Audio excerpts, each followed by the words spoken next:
నమస్కారం. సుఖీబావుకు స్వాగతం. Breast cancer అనేది ఇవాళ ఆధునిక మహిళల్ని అంతులేని భయానికి గురిచేస్తుంది. రొమ్ములో ఏ కాస్త గట్టిగా తగిలినా, కణితి లాంటిది కనిపించినా అది క్యాన్సర్ ఏమోనన్న భయం చాలా మందిని వెంటాడుతుంది. నిజానికి రొమ్ముల్లో కనిపించే గడ్డల్లో చాలా వరకు క్యాన్సర్ కానివే ఎక్కువగా ఉంటాయి. రొమ్ముల్లో మార్పులు సంకేతాలపై కాస్తంత అవగాహన పెంచుకోవడం, నడి వయసు దాటాక ప్రతి ఏటా మ్యామోగ్రామ్ వంటి స్క్రీనింగ్ పరీక్షలు చేయించుకుంటూ ఉంటే చాలు రొమ్ము క్యాన్సర్ ముప్పును చాలా వరకు తప్పించుకోవచ్చు. రొమ్ము క్యాన్సర్ బారిన పడ్డప్పటికీ ఇవాళ ఆధునిక వైద్యంలో అందుబాటులో ఉన్న చికిత్సల సహాయంతో క్యాన్సర్ కోరల నుంచి తేలికగానే బయటపడొచ్చు. రొమ్ము క్యాన్సర్ గురించిన పూర్తి వివరాల్ని ఇప్పుడు తెలుసుకుందాం. నేటి ఆధునిక మహిళకు రొమ్ముల్లో కనిపించే ప్రతి సమస్య ఒక కలవరమే. రొమ్ముల్లో నిజంగానే క్యాన్సర్ పెరుగుతున్నా పట్టించుకోని అవగాహన రాహిత్యం మన దగ్గర ఎక్కువ. ఏది మామూలు సమస్యో, ఏది క్యాన్సరో, దేన్ని తేలిగ్గా తీసుకోవచ్చో, దేన్ని తీవ్రంగా తీసుకోవాలో తెలియని అయోమయం అంతటా కనిపిస్తోంది. అందుకే రొమ్ముల్లో చిన్నపాటి గడ్డ తగిలినా క్యాన్సరేమోనని తల్లడిల్లేవాళ్లు కొందరైతే, నిజంగా క్యాన్సరే అయినా నిర్లక్ష్యంతో ప్రాణాల మీదకు తెచ్చుకునేవారు మరికొందరు కనిపిస్తుంటారు. రొమ్ముల్లో చాలా వరకు క్యాన్సర్ కణితుల కంటే సాధారణ గడ్డలే ఎక్కువగా కనిపిస్తుంటాయి. వీటిని ఫైబ్రో ఎడినోమాలని పిలుస్తారు. రొమ్ముల్లో కనిపించే గడ్డల్లో 100-95% ఈ కోవకు చెందినవే. వీటితో ఎలాంటి ప్రమాదం ఉండదు. ఇవి ఒట్టి గడ్డలు మాత్రమే. ఇవేమీ క్యాన్సర్ కణితులు కావు. గడ్డను ముట్టుకుంటే పక్కకు జారిపోతుంది. టీనేజీ అమ్మాయిలు, యుక్త వయసు స్త్రీలలో ఎక్కువగా కనిపిస్తుంటాయి. ఇవి చాలా వరకు శరీరంలో హార్మోన్ల మార్పుల మూలంగా వస్తుంటాయి. మన దేశంలో ప్రతి సంవత్సరం సుమారు 2 లక్షల కొత్త రొమ్ము క్యాన్సర్ కేసులు నమోదవగా 1,00,000 మంది రొమ్ము క్యాన్సర్ బారిన మరణిస్తున్నారు. అంటే ఇద్దరికి రొమ్ము క్యాన్సర్ గనక డయాగ్నోసిస్ అయితే ఒకరు ఈ వ్యాధితో మరణిస్తున్నారు. అవగాహన లేకపోవటం వల్ల, జాతీయ స్థాయిలో organised robust population based screening programme లేకపోవటం వల్ల 60% కంటే ఎక్కువ సంఖ్యలో రొమ్ము క్యాన్సరు ముదిరిపోయిన స్టేజ్లో గుర్తింపబడతా ఉంది. అంత అడ్వాన్స్ స్టేజ్లో గనక రొమ్ము క్యాన్సర్ గుర్తింపబడితే చాలా తక్కువ సమయంలోనే ఆ మహిళ మరణించే అవకాశం ఉంటుంది. రొమ్ము క్యాన్సర్ని జయించాలంటే 2 పద్ధతులు.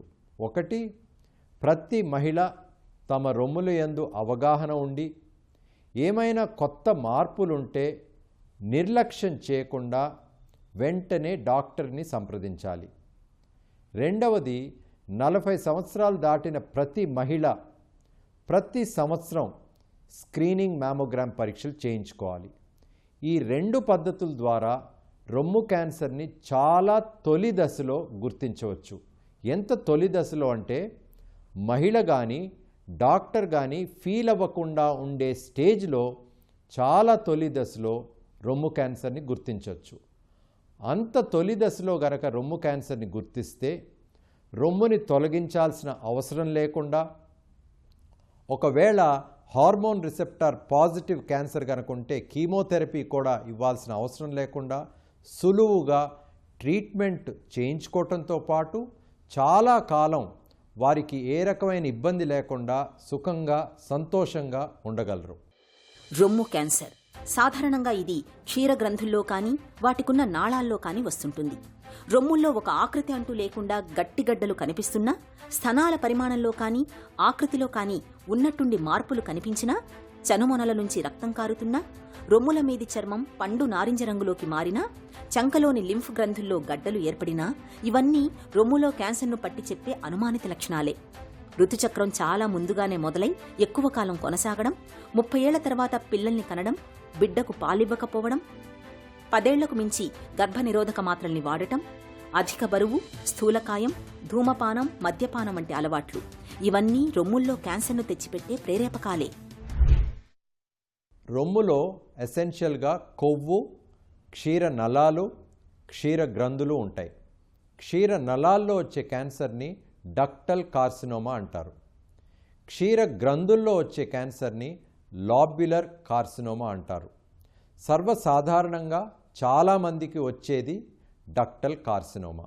ఏ కారణం చేతైనా ఈస్ట్రోజన్ హార్మోన్ దీర్ఘకాలం రొమ్ము మీద ప్రభావం ఉన్నప్పుడు రొమ్ము క్యాన్సర్ వచ్చే అవకాశం ఉంటుంది. రజస్వల 11 సంవత్సరాల ముందే మొదలైన 55 సంవత్సరాల తర్వాత కూడా నెలసరి ఆగకపోయినా, అంతేకాకుండా లైఫ్ స్టైల్ చేంజెస్ అంటే లేటుగా పెళ్ళిళ్ళు చేసుకోవటం, పిల్లలు లేకపోవటం, మొదటి బిడ్డ 30 సంవత్సరాల తర్వాత పుట్టడం, తల్లిపాలు ఇవ్వకపోవటం, ఒబీజిటీ అంటే బరువు ఎక్కువగా ఉండటం, ఈ కారణాల వల్ల కూడా ఈస్ట్రోజన్ ప్రభావం దీర్ఘకాలం రొమ్ము మీద ఉండి రొమ్ము క్యాన్సర్ వచ్చే అవకాశం ఉంటుంది. అంతేకాకుండా ఇంతకు ముందు గనక ఎవరికైనా రొమ్ము క్యాన్సర్ వచ్చినట్టయితే ఇంకొక రొమ్ములో రొమ్ము క్యాన్సర్ వచ్చే అవకాశాలు ఉంటాయి. ఇదే కాకుండా జెనెటిక్గా అంటే జన్యుపరంగా ఒక 5 నుంచి 10% మందికి రొమ్ము క్యాన్సరు BRCA1 BRCA2లో ఉండే జెనెటిక్ అబ్నార్మాలిటీస్ ద్వారా వచ్చే అవకాశం కూడా ఉంటుంది. ఇవే కాకుండా ఎక్సెస్ ఆల్కహాల్ తాగటం, స్మోకింగ్ వల్ల కూడా రొమ్ము క్యాన్సర్ వచ్చే అవకాశాలు ఉంటాయి. రొమ్ములో ఏమైనా నొప్పితో లేని గడ్డ గమనించినా, చెనుమున లోపలికి వెళ్ళినా, చెనుమున నుండి రక్తం వచ్చినా, చెనుమున చుట్టూ ఏమైనా దద్దుర్లు ర్యాష్ ఏర్పడినా, రొమ్ములో ఏమైనా సొట్టలు కనిపించినా, చంకలో ఏమైనా గడ్డలు కనిపించినా నిర్లక్ష్యం చేయకూడదు. రొమ్ములో ఈ సమస్యలు ఉంటే క్యాన్సర్ అని ఖచ్చితంగా చెప్పటానికి వీల్లేదు. కానీ 10 మందిలో రొమ్ములో ఏమైనా గడ్డ ఉంటే 8 మందికి క్యాన్సర్ ఉండదు. కేవలం 2 మాత్రమే క్యాన్సర్ ఉండే అవకాశం ఉంటుంది 10 మందిలో. కానీ ఈ సమస్యలు ఉన్నప్పుడు, నేను చెప్పిన సూచనలు ఉన్నప్పుడు నిర్లక్ష్యం చేయకుండా డాక్టర్ దగ్గరికి వెళ్ళాలి. తొలి దశలో పసిగడితే ఎలాంటి క్యాన్సర్నైనా మనం తేలిగ్గానే జయించవచ్చు. బ్రెస్ట్ క్యాన్సర్ కూడా ఇదే వర్తిస్తుంది. రొమ్ముల్లో అనుమానిత లక్షణాలు, మార్పులు కనిపిస్తున్నప్పుడు ఆలస్యం చేయకుండా వెంటనే నిర్ధారణ పరీక్షలు చేయించుకోవాలి. మామోగ్రామ్, డిజిటల్ మామోగ్రామ్ పరీక్షలు అందుబాటులోకి వచ్చిన తర్వాత రొమ్ముల్లో క్యాన్సర్ ఆనవాళ్లను ఇప్పుడు చాలా వరకు తొలి దశలోనే గుర్తించే వెసులుబాటు దొరికింది. రొమ్ముల్లో క్యాన్సర్ ఆనవాళ్లను పసిగట్టే పరీక్షల గురించి ఇప్పుడు తెలుసుకుందాం. మన దేశంలో రొమ్ము క్యాన్సర్ కేసులను సగటున గడ్డ సైజు 5 సెంటీమీటర్ల కన్నా పెద్దగా పెరిగిన తర్వాతే గుర్తిస్తున్నారు. గడ్డ 5 సెంటీమీటర్ల కంటే ఎక్కువ ఉందంటే దానర్థం అది 3-4 స్టేజీల్లోకి వెళ్లిపోయిందని. సుశిక్షితులైన నర్సులు లేదా వైద్య సిబ్బంది క్రమం తప్పకుండా చేతితో నొక్కి చూసే పరీక్ష చేసినా కూడా వీటిని ఇంతకంటే ముందే, ఇంత సైజు వరకు పెరగడానికి కొంత ముందే గుర్తించవచ్చు. తద్వారా రొమ్ము క్యాన్సర్ మరణాలను తగ్గించవచ్చు. ఇక 40 ఏళ్లు దాటిన ప్రతి మహిళ ఏడాదికొక్కసారి మామోగ్రామ్ పరీక్ష చేయించుకోగలిగితే చాలు. క్యాన్సర్ గడ్డలు చేతికి తగలడానికంటే చాలా ముందే గుర్తించే వీలుంటుంది. రొమ్ము క్యాన్సర్ ఉన్నా లేకపోయినా 40 ఏళ్లు దాటినప్పటి నుంచి ఏడాదికోసారి మామోగ్రామ్ చేయించుకుంటే క్యాన్సర్ ప్రమాదాన్ని చాలా ముందుగానే గుర్తించవచ్చు. రొమ్ములో కణితి లేదా కొత్తగా చోటు చేసుకున్న మార్పును గుర్తించినప్పుడు అది క్యాన్సరా కాదా అని నిర్ధారించుకునేందుకు డయాగ్నోస్టిక్ మామోగ్రామ్ తోడ్పడుతుంది. డిజిటల్ మామోగ్రామ్ రాకతో ఇప్పుడు క్యాన్సర్ ఆనవాళ్లని చాలా వరకు తొలి దశలోనే స్పష్టంగా పసిగట్టగలిగేందుకు వీలవుతోంది. డాక్టర్ దగ్గరికి వెళ్ళినప్పుడు ఈ సమస్యతో ట్రిపుల్ అసెస్మెంట్ అనేది చేయటం జరుగుతుంది. ట్రిపుల్ అసెస్మెంట్ అంటే పేషెంట్తో మాట్లాడి వారిని పరీక్ష చేయటం, క్లినికల్ బ్రెస్ట్ ఎగ్జామినేషన్. ఇది ఫస్ట్ కాంపోనెంట్. రెండవది మామోగ్రామ్ అంటే రొమ్ముకి ఎక్స్రే మరియు రొమ్ముకి అల్ట్రాసౌండ్ స్కాన్. మూడవది రొమ్ములో ఏమైనా గడ్డ ఉంటే అల్ట్రాసౌండ్ స్కాన్ ఆధ్వర్యంలో కోర్ నీడిల్ బయాప్సీ చేయటం. ఈ నీడిల్ బయాప్సీ 2 రకాలు. ఒకటి fine needle aspiration cytology, FNAC అంటారు. ఇది చాలా చోట్ల చేస్తుంటారు. ఇది చేయించుకోకూడదు, ఎందుకంటే దీనివల్ల యాక్యురేట్ రిజల్ట్స్ వచ్చే అవకాశాలు తక్కువగా ఉంటాయి. అంతేకాకుండా ఫాల్స్ పాజిటివ్ అంటే క్యాన్సర్ లేకుండా క్యాన్సర్ అని డయాగ్నోసిస్ ఇచ్చే అవకాశాలు కూడా ఉంటాయి. అందుచేత ఇటీవల కాలంలో కోర్ నీడిల్ బయాప్సీ అంటే అది కూడా నీడిల్ పరీక్ష, కానీ మొదట లోకల్ అనెస్థీసియా ఇచ్చి ఆ ఏరియాని నమ్ చేసి అల్ట్రాసౌండ్ స్కాన్ ఆధ్వర్యంలో చిన్న ముక్క తీయటం జరుగుతుంది. దీనిని ultrasound guided core needle biopsy అంటారు. ఈ 3 ప్రక్రియలు అంటే clinical breast examination, breast imaging అంటే మ్యామోగ్రామ్ అల్ట్రాసౌండ్, మూడవది ultrasound guided core needle biopsy. ఈ ట్రిపుల్ అసెస్మెంట్ ద్వారా ఆపరేషన్ చేయాల్సిన అవసరం లేకుండా రొమ్ములో ఉండే గడ్డ క్యాన్సరా, క్యాన్సర్ కాదా అని ఖచ్చితంగా మనం చెప్పవచ్చు. చాలామంది మ్యామోగ్రామ్ చేయించుకోవటానికి భయపడతారు. 2 ప్రధాన కారణాలు. ఒకటి రేడియేషన్ ఉంటుందేమో అని, లేకపోతే నొప్పి ఉంటుందేమో అని మ్యామోగ్రామ్ చేయించుకోరు. వాస్తవానికి ఇటీవల కాలం మ్యామోగ్రామ్లో అంటే డిజిటల్ మ్యామోగ్రామ్లోను 3D మ్యామోగ్రామ్లోను రేడియేషన్ చాలా తక్కువ ఉంటుంది. అంటే చెస్ట్ ఎక్స్రే చేసిన రేడియేషన్ ఎంత ఉంటుందో అంతే రేడియేషన్ మ్యామోగ్రామ్ చేస్తే ఉంటుంది. అందుచేత రేడియేషన్ హ్యాజార్డ్ అనేది లేదు. రెండవది, మ్యామోగ్రామ్ కనుక సరిగ్గా చేస్తే మొమెంటరీ డిస్కంఫర్ట్ మాత్రమే ఉంటుంది, ఎక్కువ నొప్పి ఉండకూడదు. సో అంచేత మ్యామోగ్రామ్ చేయించుకోవటం అనేది నిర్లక్ష్యం చేయకూడదు. ఎందుకంటే క్యాన్సర్ని తొలి దశలో మనం గుర్తించాలి అంటే అన్ని క్యాన్సర్ని మనం తొలి దశలో గుర్తించటం. రొమ్ములో క్యాన్సరు, నోటి క్యాన్సరు, గర్భాశయ ముఖద్వార క్యాన్సర్ని చాలా తొలి దశలో గుర్తించవచ్చు. అందుచేత 40 సంవత్సరాలు పైబడిన ప్రతి మహిళ ప్రతి సంవత్సరం స్క్రీనింగ్ మ్యామోగ్రామ్ పరీక్షలు చేయించుకోవాలి. దీనివల్ల రొమ్ము క్యాన్సర్ గనక ఉన్నట్టయితే చాలా తొలి దశలో అంటే మహిళ కానీ డాక్టర్ కానీ గుర్తించలేని ఫీల్ అవ్వని స్టేజ్లో మనం దీన్ని డిటెక్ట్ చేయవచ్చు. ఆధునిక మహిళ పాలిట అతిపెద్ద భయంగా పరిణమించిన రొమ్ము క్యాన్సర్ను ముందుగానే పసిగట్టడం పెద్ద కష్టమైన పనేమీ కాదు. అయితే ఇందుకు మనకు కావలసిందల్లా రొమ్ములపై అవగాహన పెంచుకొని వాటిని తరచూ పరీక్షించుకుంటూ ఉండటమే. 30 ఏళ్లు దాటిన ప్రతి మహిళ తమ రొమ్ముల్ని తరచూ చేతులతో పరీక్షించుకుంటూ ఉండాలి. అద్దం ముందు నిలబడి రొమ్ముల్ని మృదువుగా స్పర్శిస్తూ గడ్డలేమైనా ఉన్నది లేనిది పరిశీలించాలి. రొమ్ముల పరిమాణంలో తేడాలు కానీ ఏవైనా గడ్డలు కానీ ఉన్నట్లు అనుమానం వచ్చినప్పుడు వెంటనే డాక్టర్ని సంప్రదించాలి. బ్రెస్ట్ సర్జన్ లేదా ప్రత్యేకంగా శిక్షణ పొందిన నర్సుల దగ్గరకు వెళితే వాళ్లు రొమ్ముల్ని క్షుణ్ణంగా పరిశీలించడం ద్వారా క్యాన్సర్ ఆనవాళ్లను పసిగడతారు. 30 ఏళ్ల తర్వాత ఏడాదికి కనీసం ఒక్కసారైనా మ్యామోగ్రామ్ పరీక్షను చేయించుకోవాలి. తరచూ మ్యామోగ్రామ్ చేయించుకుంటూ ఉంటే రొమ్ముల్లో క్యాన్సర్ బీజాలను చాలా వరకు తొలి దశలోనే గుర్తించవచ్చు. సమర్థమైన చికిత్స తీసుకోవడం ద్వారా రొమ్ము క్యాన్సర్ని తొలి దశలోనే సమాధి చేయవచ్చు. మ్యామోగ్రామ్ 3 సందర్భాల్లో చేయటం జరుగుతుంది.